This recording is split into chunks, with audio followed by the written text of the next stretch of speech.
Beginning in a dark room, and we can be seen on both, but I would say that the V2 actually produces the better looking image, with the V3 having some weird light changes going on in the background. Do expect grain on both, so lighting will be needed. Having natural light coming in through the window, and it's an improvement on both. The V3 seems a little more saturated using the automatic settings, but they are both hitting their full 30 frames per second, which is good. Using a small ring light, and again there is an improvement on both. The V3 still looks a little oversaturated compared to the V2, but you can manually configure this in software like OBS or the SmartComms kit, which we will show you shortly. When we remove a green screen, then the V3 is the clear winner, with the V2 really struggling to get it removed. This is using the auto exposure settings, so we're quite washed out in our face. When we manually set the exposure, then there is a huge difference on the V3, but it does bring a lot more pixelation to the bottom, so you will need to play around with your lighting setup to improve it. Things will be in focus until you get around 6 to 8 inches away, and then it will lose that focus the closer you get. So neither will be great if you need to get extremely close to something. The V2 offers you a locked 77-degree field of view, so it's wide enough to squeeze 2 people into the frame. The V3 has a huge 95-degree field of view, so even more your background will be in the shot. This can be changed by tapping the top of the unit itself, and you can zoom up to 4 times to really narrow that field of view, but you will lose some image quality in the process. This works great in software like Zoom and Discord, but we found that it didn't work in OBS for some reason.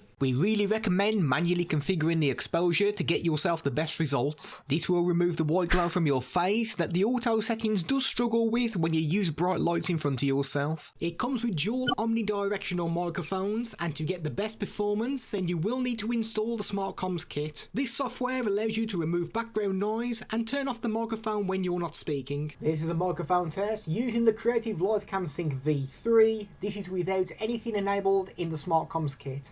This is a microphone test using the Creative Live Cam Sync V2. Nothing is enabled in the SmartComms kit, so this is the raw audio you can expect from the inbuilt microphones. This is what the microphone sounds like on the V3 with the noise clean out enabled in the SmartComms kit. This is what the microphone sounds like on the V2 with the noise clean out enabled in the SmartComms kit. You can get a good looking image from the V3, but you will want to manually play around with the settings to fine tune it. It's tripod mountable, and the head can be tilted slightly and rotated a full 360 degrees. The V2 is pretty much identical in design, with a very small change in the dimensions, and without the addition of the button on top which allows you to zoom, so they are amazingly similar. The video on screen now will show you even more webcam comparisons.